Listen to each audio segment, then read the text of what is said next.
kita nggak pakai lama, bakalan masuk ke dalam gamenya aja nih. Yes, ini dia untuk game pertama antara Hearts GGNT versus Aliswell Alta di perebutan Best of 3 Series. Langsung saja kita masuk kali ini. Dan pastinya kalau kita lihat kawan-kawan dari, wah ternyata si Faruk yang bakal make Ninanya ini menarik nih. Ini bakal ngebuat Dia good looking apa gimana, menarik? bukan, maksud gue adalah bakal ngebuat dari WL ataupun Human OP nggak bakal bisa kemana-mana nih ngasih bantuan ke arah seorang Kriknak. Sedangkan untuk di early phase Kriknak nggak bisa main sendirian gitu kan, tetap butuh bala bantuan dari minimal Paci lah untuk jalan bareng gitu kan. Ini apa ini? Ini Omen support nih, Mas. Iya, ini Omen support ya. Oke, ini agak sedikit menarik untuk di match-match awal dari ASLB yang sebetulnya kita masih bertanya-tanya function dari Omen support itu bakalan potensi kebuka baru di level 4 nanti, dan ternyata udah coba untuk ditarik. Mischief juga nggak mengenai siapa-siapa, Divine Light di sana dikeluarkan dan selendang mayangnya pun mengenai seorang Human OP. Namun sayangnya mereka harus cabut terlebih dahulu saat ini, Baik Pak. selendang mayang. Siap, Yes. selendang mayang. So, itu dia ya.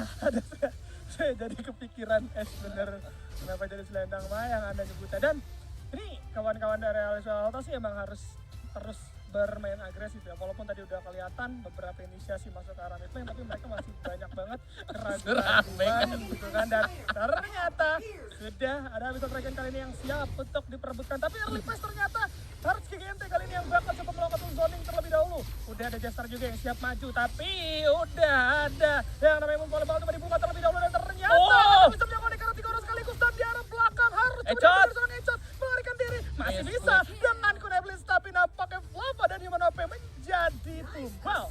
Wow, nice, precis nampaknya. Nice assist Ya, agak nggak kedengeran bro, soalnya sember bro. Iya, ini fitur baru AoV memang mantap sekali ya. Cuman saat ini untuk di awal-awal nampaknya Aliswell Alta akan di-press, Splitter sudah coba untuk dibuka, Human OP harus cabut terlebih dahulu, tapi dia harus nemenin NL juga nih untuk mendapatkan satu red buff. Dan bayarannya adalah Abyssal Dragon, karena Hearts GGNT mereka mendapatkan potensi yang besar sekali untuk mendapatkan objektif yang pertama karena mereka dapetin vision bahwa jungle-nya masih ada di atas, Pak. Yes, ini bagus banget ya untuk GGNT ya, karena yang kita prediksi adalah early phase mereka seharusnya bakal sedikit kesulitan, tapi pemanfaatan yang dilakukan dari seorang Nep ini bagus banget, karena dengan adanya ultimate atau kataklizm yang dibuka pada saat tempat sempit itu bisa menjadi kemenangan juga. Kali ini udah ada juga yang namanya inisiasi, tapi Moonfall bakal coba dibuka di seorang Flava melarikan diri terlebih dahulu. Hati-hati di belakang Nep menjadi bicara, tapi harus Splitter kali ini masuk karena satu orang terjebak sudah. Human OP pun tidak bisa berbuat banyak walaupun sudah ada Death Embrace, tapi tidak akan berimpact. Peak of power yang kuat dari Aliswell Alta dipatahkan begitu saja karena mereka masuknya satu persatu. Dan kalau menurut gua support Omen agak sedikit susah untuk lo memanfaatkan potensinya. Dan untuk saat ini Moren terlalu fat karena dia udah berhasil mendapatkan 3 assist, dan bahkan dari segi networknya aja dia 2 terbesar di satu tim Hearts GGNT. Dan OTW item pertamanya antara Cliff Sancti atau dia bakalan membuat satu flicking, atau mungkin lo bisa bikin Bow Slaughter kalau misalkan lo mau main aman, tapi lifesteal-nya sebetulnya udah besar sih untuk di awal-awal. 30% dari skill satunya, it's enough menurut gue. Ya, nggak perlu lagi ya. Untuk di awal-awal ya, masih tetap bisa sustain juga. Apalagi kalau kita lihat mereka juga mempunyai pasukan gak tuh jadi nyebutnya Ada kan? komen, nah ini baru lawan yang seimbang katanya. Oh, lawan yang seimbang. Seimbang ya. Kita lihat aja dulu. Kita lihat aja dulu ya. Soalnya bener aja udah ada satu inisiasi juga dari seorang NL. Drone drop masuk ke seorang Nep, tapi nggak berasa sama sekali. Bahkan satu bar pun nggak hilang. Gak hilang satu bar, dan poking ability yang dimiliki sama Hearts GGNT ini sebenarnya lebih jauh yang mereka miliki dibandingkan mid lane-nya tim Aliswell Alta. Krixi banding Illumia. Ya memang kalau dari range jauhan Illumia sih, dan bahkan mungkin 11-12 mungkin lebih jauh dari Nip aja. Tapi kalau misalnya kita melihat dari spell castingnya, animation delay-nya yang dimiliki sama tim Hearts GGNT, di sini mid laner lebih lama dibandingkan Mischief yang dimiliki Krixi. All in dong! Kok nggak ada yang datang, Pak?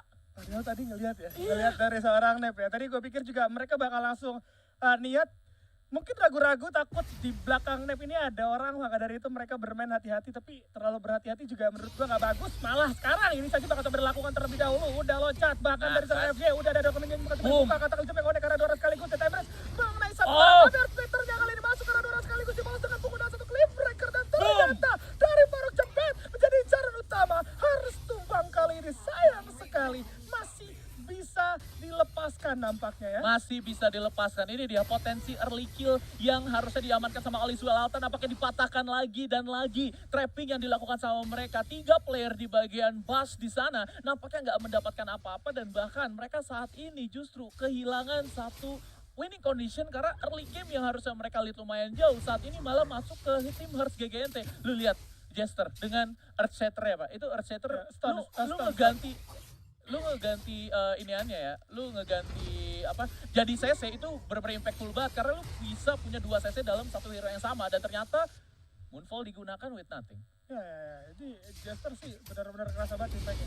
Sekali lagi kata Kusum bakal terbuka terlebih dahulu. Refresh Split Breaker coba melakukan satu clearing wave, tapi nampaknya nggak bakal bisa berdampak lebih banyak lagi. Harus benar terlebih dahulu. Jester udah menerima damage cukup banyak, tapi ternyata untuk tower tier pertama masih belum bisa dihancurkan. Sedangkan di sisi atas Faruk Jabet jadi incaran utama dan berhasil dikandaskan.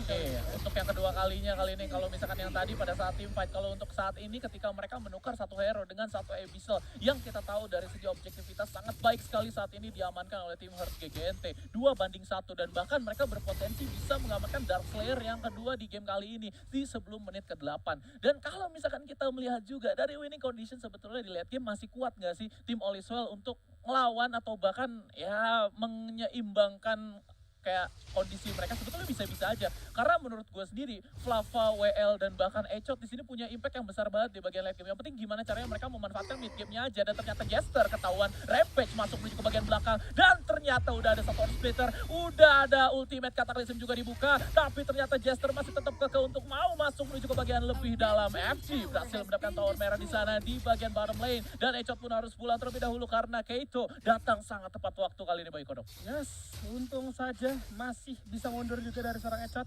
Bener aja Oliswell masih tetap bisa mengimbangi keadaan mereka di era late game, karena balik lagi mereka masih punya Echot juga yang kita tahu karena Bats bakal menjadi pedih banget nantinya. Tapi ternyata oleh karena 3 orang, hati-hati Faruk Jabet kali ini menjadi incaran. Sekali lagi selalu menjadi orang pertama yang harus ditumbangkan ya. Bukan karena emang Sisi juga terlalu berbahaya kalau nempel gitu kan, jadi nggak mau emang harus ditumbangin dulu dari Faruk Jabetnya supaya sisinya nggak terlalu banyak dari GGNT. Pilihannya kalau nggak lumur ya seorang Mina gitu. Tapi kali ini masuk lagi dari seorang NL, masih bisa mundur, tidak keluar. Tapi lo lihat udah ada Twitter juga, kali ini bakal coba masuk terlebih dahulu, dimundurin dengan satu Stone Scepter. Pastinya harus melepas apa yang sudah terjadi, bahkan Flava kali ini 1 bar tersisa harus reset terlebih dahulu. Oke, ini mungkin Babang Armando nih pesan dari netizen-netizen yang ada di rumah dari Challenger, katanya suara volumenya naikin sedikit Babang Armando. Oke, jadi biar kita semuanya nyaman, kita bakalan langsung saksikan seperti apa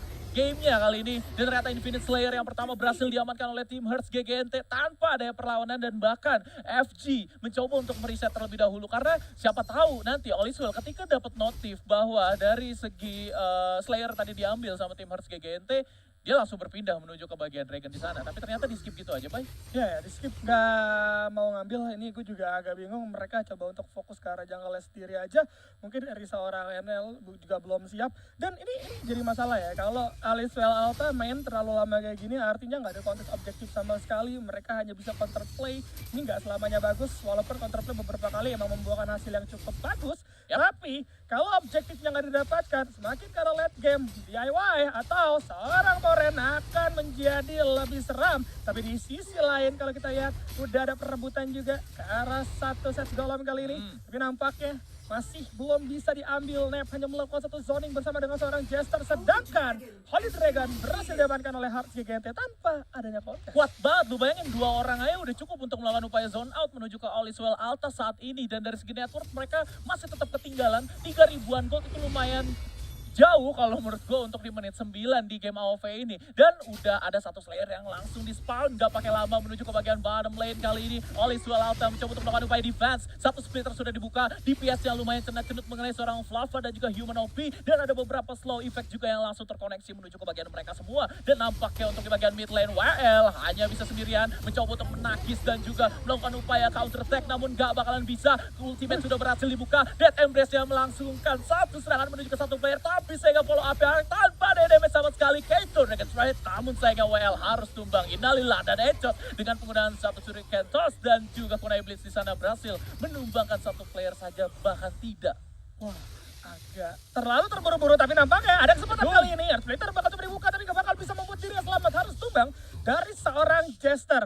Nice play atau nice counter play dari Aliswell Alta, walaupun mereka harus kehilangan tower tier 2 gua rasa di sisi mid lane, tapi sayangnya mereka gak berhasil menumbangkan DIY. Padahal DIY kalau berhasil tumbang itu duitnya bakal banyak banget. Dan justru dari seorang NL kali ini dengan Claw bakal coba dibuka. Keito masih coba mencari kesempatan, tapi ternyata masih berhasil cabut dari seorang NL.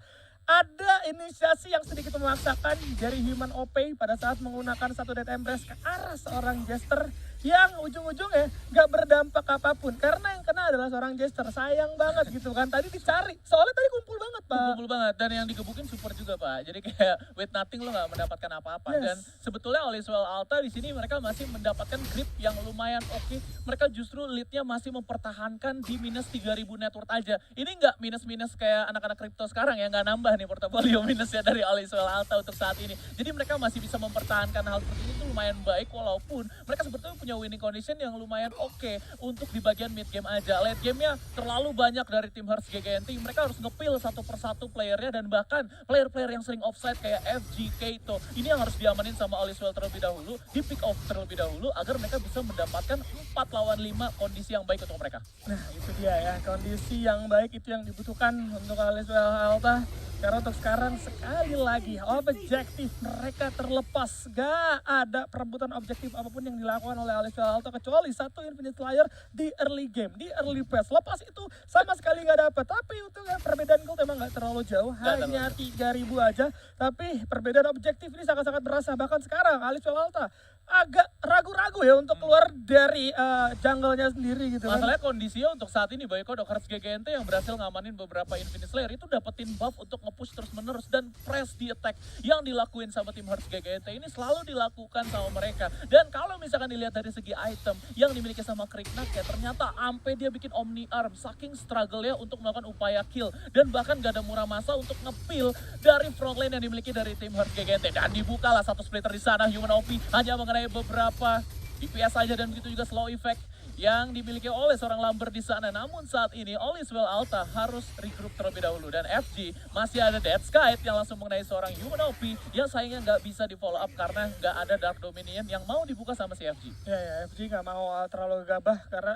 FG udah jadi tumbal 2 kali ya, buka Dark Dominion nggak ada follow up. Itu juga bakal jadi PR gitu kan. Jadi FG kali ini harus lebih bersabar, nggak perlu terlalu terburu-buru, apalagi masih ada Flick juga, masih bisa memberikan serangan kejutan. Ada Flick dan Dominion ditambah Peter, Cataclysm langsung dar 3 orang menghilang dari Aliswell Alta. Bahkan sekarang dengan adanya Big Wave di sisi atas langsung masuk ke area tower tier 3. High ground kali ini berhasil coba dijebolin 2 orang tersisa dan gak bakal bisa berbuat banyak. Berfokus terlebih dahulu terhadap kemenangan dari seorang Keito, dan ini dia Hearts GGNT berhasil mengamankan 1-0.